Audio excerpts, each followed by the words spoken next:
If you're an IT pro, you already know that data is pretty much the lifeblood of any modern organization. But you also know that with all that power comes a huge, huge responsibility: protecting it. Digital privacy, it's not just some box you have to check for compliance anymore. It's a core, fundamental part of your job. So let's cut through all the noise and get straight to what you really need to know to handle the tricky world of digital privacy. So here's our game plan. We're going to start with the basics. What even is personal data? Then we'll dive into the whole idea of expecting privacy, especially in the workplace. After that, we'll tackle the massive impact of GDPR, see how it affects you. And then we'll wrap up by looking ahead at the next big challenge, privacy and AI. Sound good? Let's get into it. All right, first things first, what exactly are we talking about protecting here? Think of personal data as the crown jewels of the digital world, and you're the one on the front lines, hired to be its guardian. So let's make sure we're all speaking the same language. Just take a second and think about it. Of all the information you deal with every single day, what data could actually be considered personal? It's a bit more complicated than you might think. See, in the IT world, there are two key classifications that you absolutely have to know inside and out. The first one is PII. That stands for Personally Identifiable Information. This is the really obvious stuff, the data that can point directly to one specific person. We're talking social security numbers, full names, a driver's license number. You get the idea. If a single piece of data can be used to find or identify an individual, it's almost certainly PII, and it needs to be locked down tight. And then you've got PHI, or Protected Health Information. Now, this is a special category of PII that gets treated with the absolute highest level of care.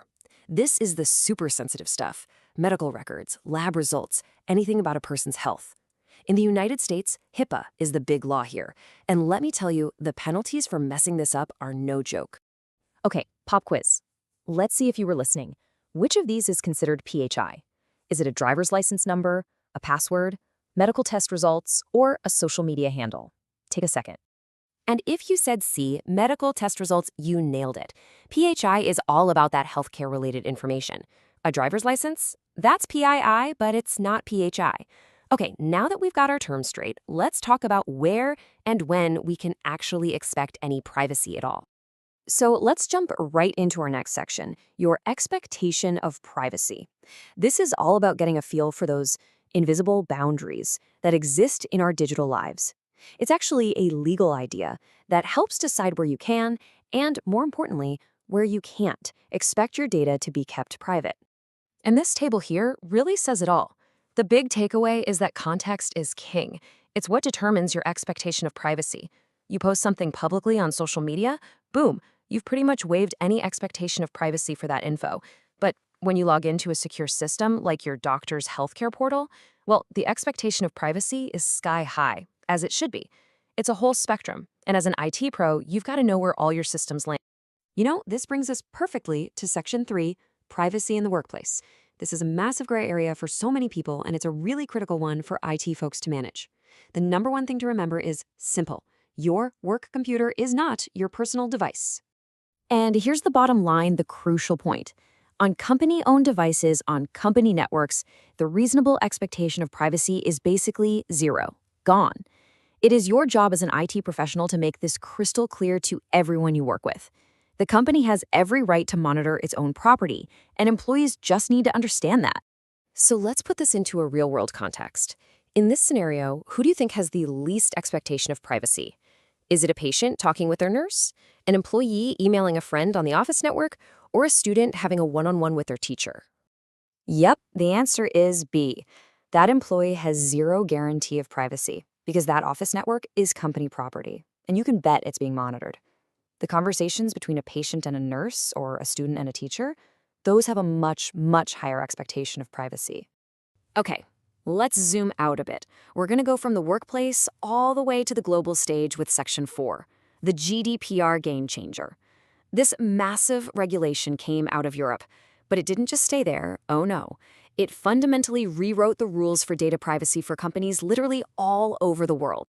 You can pretty much boil GDPR down to three key things. First, it protects the data of anyone who lives in the EU, and it doesn't matter where the company collecting the data is located. Second, it brought in these huge new ideas like the right to be forgotten. And third, it has teeth. It enforces all this with some seriously hefty fines and major reputational damage. So, quick check. What's the name of that law that's all about the privacy of EU residents? Is it GLBA, HIPAA, GDPR, or FERPA? That's right, it's C, GDPR, the General Data Protection Regulation.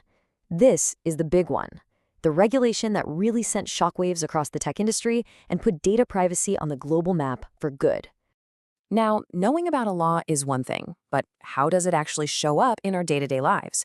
Well, that's what Section 5 is all about, your rights in action. Let's take a look at how this high-level, complex regulation actually appears when you're just browsing the web. Here are two perfect examples you see every single day. You know those accept cookies banners that pop up on every website?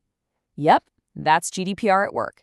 Websites now have to ask for your permission before they start tracking you. And what about the right to be forgotten? That gives you the power to go to a company and say, hey, delete my data, giving you real, actual control over your own digital footprint.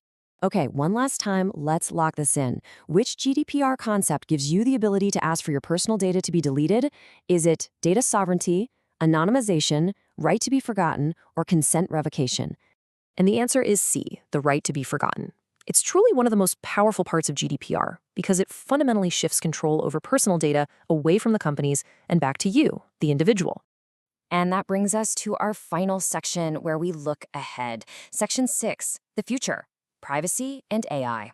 As artificial intelligence gets woven deeper and deeper into our lives, the challenge of protecting our data is about to enter a whole new ballpark. Look, AI models are hungry. They thrive on data, but that insatiable appetite creates brand new risks for privacy. So here are 3 critical safeguards. First, encryption, just scrambling the data so it's useless without a key. Second, anonymization, stripping out any personal identifiers from the data sets. And third, regular audits, constantly checking to make sure these complex AI systems are actually playing by the privacy rules. These aren't just suggestions. They are absolutely essential for building any kind of trust in AI. So as we're all standing here, right on the edge of this AI revolution, the question of who's responsible becomes more urgent than ever. Is it the developers building the AI, the governments writing the laws, or is it up to us, the users, to protect our own privacy? The truth is, it's a shared responsibility. And as IT professionals, you are right at the heart of it. The future of digital privacy is, in so many ways, in your hands. Thanks for joining me.